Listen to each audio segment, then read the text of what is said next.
Hello everyone, hope you're well. So, I'm not an actor. Well, your smile is like the Joker smile. It does also remind me of Cherie Blair's smile as well. And he made this costume himself. So that's probably why they use him a lot, because, he creates his own costume, his own fancy costumes. Yeah. So he's cheaper to hire in it. Good old Pavlov. So it's not just me. Look, this is a year ago now. Look, Pavlov is an actor. What a clown. Yeah. He looks like he works at Disneyland. Oh dear. So yeah. And then we go here where he's trying to remember his lines. He's trying to focus. It's hard work being an actor. And there he is with his blue Magnum pose. And yeah, we've seen before. Yeah, many a time. So that's blue Magnum pose. There's a proper man. Spot the legend in that picture, doing his due diligence, his research, getting ready. Big up yourself, mate. Pavlov here on the left looks like he's like, oh, do I really have to do this acting anymore? I just want to go home and eat tea and crumpets. Drink tea and eat crumpets. You gotta feel sorry for him. He's just like drained. He's had enough now. He's like, God, why can't I use someone else? I've got to be out every single time there's a camera out in London, like literally.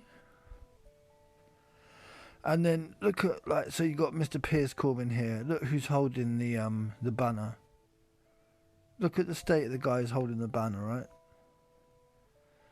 Forget what he's got on his face, which is bad enough. But look, he's got a bum bag, or as you Americans have it said, fanny pack.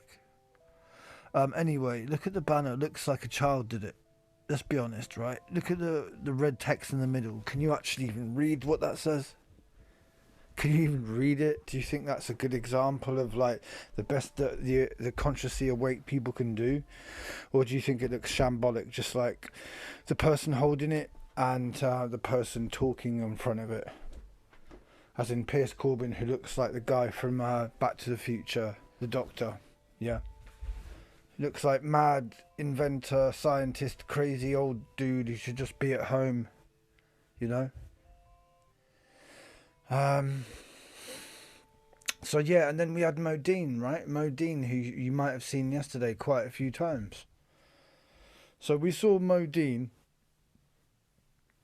on the stream yesterday, and there was supposedly a serious incident where there's police involved and paramedics, and Deen just took it upon himself to sort of get in the limelight, get in the picture, not really respecting the severity of allegedly what happened. I say allegedly because I don't have proof of anything. But yeah, so that's Deen there. Yeah, so that's Deen there. Okay.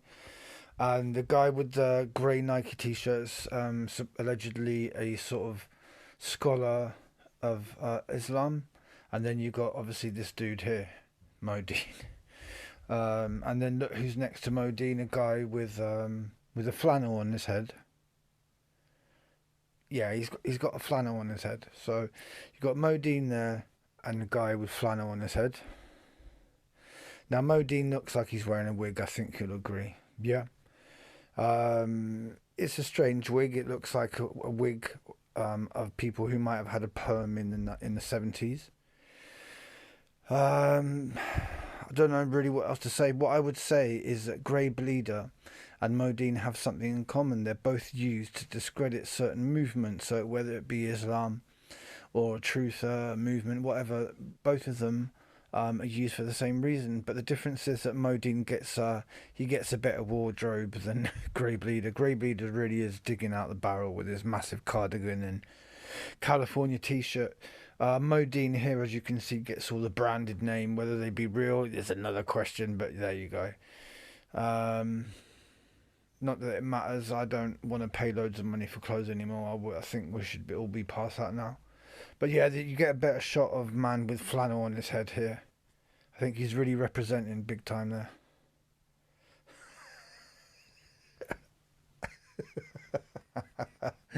So what is worse than man with fake perm wig? Man with fake perm wig standing next to man with flannel on his head. Don't say I do not bring you entertainment, okay? Right. So, again, serious scholar, Joker on the left, yeah? That's basically what it's supposed to be branded as. Oh, look, here he is with our old favourite, peacock feather poking out of baseball cap. We've all done it. We've all gone out looking like this, haven't we? Spent time adjusting our peacock feather, making sure it just looks right. Not, you wouldn't want to look like an idiot, would you? No one wants to look like an idiot when they're, employing, rocking peacock feather. And obviously he's matching that with the Gucci t-shirt and the Gucci cap and some bling there. So it's all good. I really like this next picture. I think he looks happy there. At ease with the world, comfortable. As comfortable as can be when you got that peacock feather, you see. But yeah, I think you can already see what I'm saying, that he's got a much better extensive wardrobe than Grey Bleeder. Grey Bleeder's got to be jealous of this. Yeah. And then I honestly, I mean, I might be wrong, but I don't know how many Shia Muslims there are that actually like Nirvana. I can't think of that many. If you look at the copper's face, right, look at him. Do you think he looks like he's taking this seriously, or do you think he's trying to keep a straight face? Oh, mate. So you got Modine here with his fake wig, with his wig that's got a perm on it, and a Nirvana t-shirt, getting very angry. Here again, you see him with the face covering on the chin, with his designer glasses and hat on. He likes wearing his gloves. He's fond of his gloves. Oh, it's Pavlov's face up close. Yeah, Pavlov looks like someone out of 1980s film, doesn't he? You just need some sort of guitar solo and then you'd be there. Oh shit. Yeah, there we go. There he is again. You know what I mean. And then again, more perm wig, because you can't get enough of the perm wig. Oh, and here's another one, a classic look. We've got the bigger flannel underneath a Gucci cap. Yeah, so that's brilliant. And to be honest with you, what I like about this look is it's practical, because obviously if you get hot, you've got the big flannel there to sort of wipe up the sweat. So a lot of respect for Modine for this choice of outfit. And it just shows you, didn't it? Right in front of the screen. Every time I see Speaker's Corner footage, it all looks just so fake to me, like loads of actors getting filmed. But I'm sure it's all as real as, apple pie and, a loaf of bread. Here we have another look, which I'm very jealous of. The big sort of, I don't know what that is. I don't know if it's a tea towel. But yeah, I like it. I think he's making the most out of it. But yeah, a lot of this is all to get these photos where it looks like he's really arguing with people, so that people can go, oh look, even the minorities don't get on. I mean, no, it's nothing to do with that. Okay, this is all staged for a certain agenda. So yeah. Oh, that's a bit rude, Mo. Come on now. So these gentlemen were having a civilized discussion, and then Modine comes through with that going on. How rude! I feel very threatened right now. I don't know about you guys. I think the guy on the left, his expression says it all. His name is allegedly Raven. Raven. Yeah. So I'm sure he's enjoying this encounter. Um, and you know, I think Modine likes his Nike. I mean, there's something about him that gives me the impression that he might, you know, like Nike. I don't know. But yeah, it's brilliant entertainment, isn't it? Oh, and here we go. Everyone's favourite is Braden on the left with his shades on. And here's Modine with his bottle of non-alcoholic Schloer, looking very gangster. Very gangster indeed. And I just think, you know, this is what we should all strive to be like. Yeah. So yeah, you got Braden and Modine, two very controversial people who go to Speaker's Corner for different reasons. Braden is controversial because he is very sort of has very racist tendencies towards people. Modine just because of extravagant behaviour and just sort of a bit hectic and a bit, you know, highly strung, if you want to put it like that. But yeah, he's there representing with that bottle of non-alcoholic Schloer. I think you've got to give him up for that. Give it up to him for that. Yeah. And then you have here Modine with his back to us. And someone you should recognise from quite a few times now. You might have seen him on my videos or near Piers Corbyn or whatever. He's there all the time, Steve the Atheist. So right there in the centre of the camera. And then if you're eagle-eyed, you'll see on the left-hand side, you'll see Braden with his can of Stella. I don't know if you can see that right here. Yeah. So there he is. Oh, and look, it's our two favourites, Pavlova and Modine. Pavlova and Modine. Now, Pavlova, he's there looking all cool with the sun in his face, you know. But look at his ring. I reckon that ring is what gives him his power to do such good acting. I think that ring was handed down through his family, and it gave them all the ability to sort of act upon act at will, you know.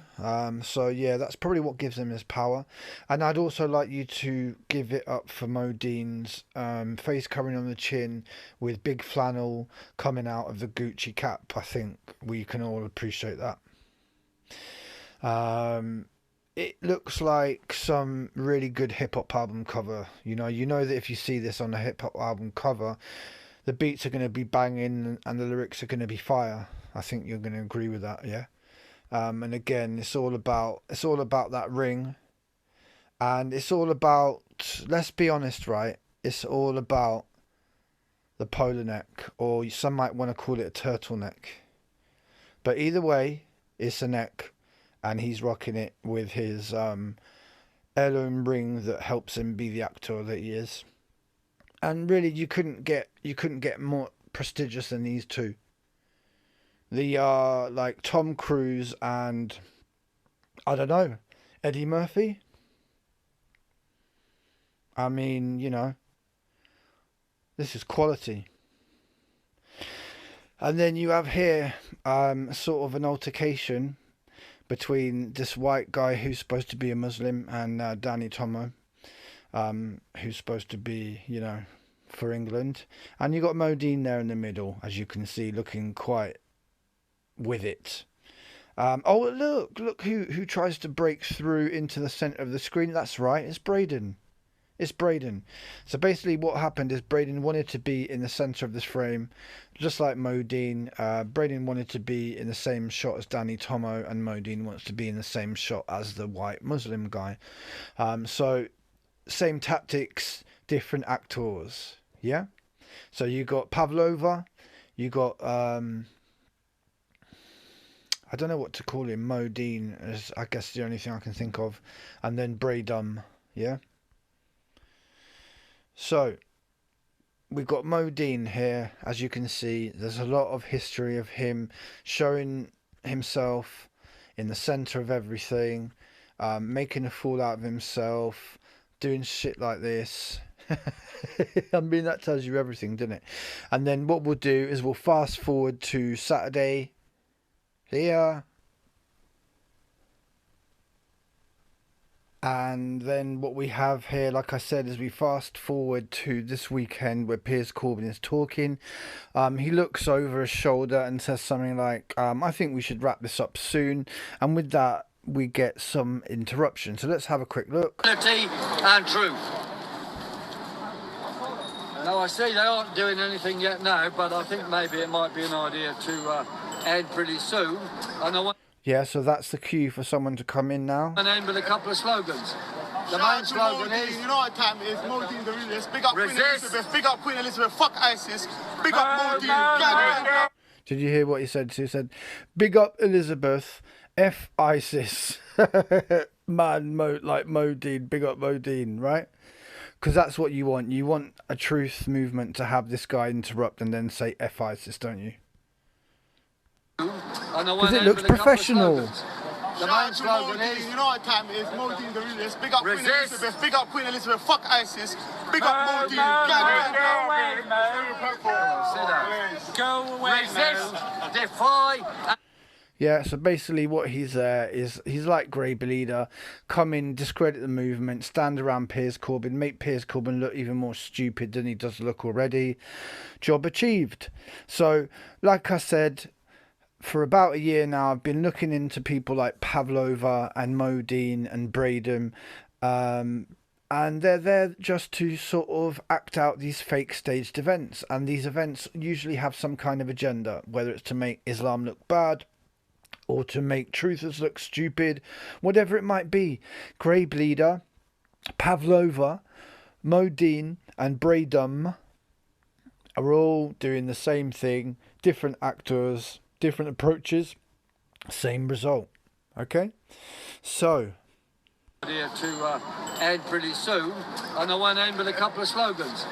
The main slogan is... You know what time it is? Mo Deen the realist. Big up Queen Resist. Elizabeth. Big up Queen Elizabeth. Fuck ISIS. Yeah. So with that being said, I think we should end it there. Also pay attention to his bling there with the skull with the top hat on, you know, because that's what we're all rocking nowadays, isn't it? But yeah, I hope you've enjoyed this show. I hope you've enjoyed all the wonderful acting and set design and costumes that have been employed. So this is what our tax money probably goes on. So yeah, I hope you'll get your money's worth out of it. But yeah, this is to all the people who see really what's going on. There's more of us every day waking up. All you need is the right words to the right person at the right time, and you've got someone who is on the same hymn sheet as yourself. So take care, everyone. Hope you enjoyed this. Take care, Pavlova, Mo Deen, Braden and Grey Bleeder. It's been a pleasure watching your guys' work. I do hope that you all get your Oscar for your actoring. Brilliant. Take care.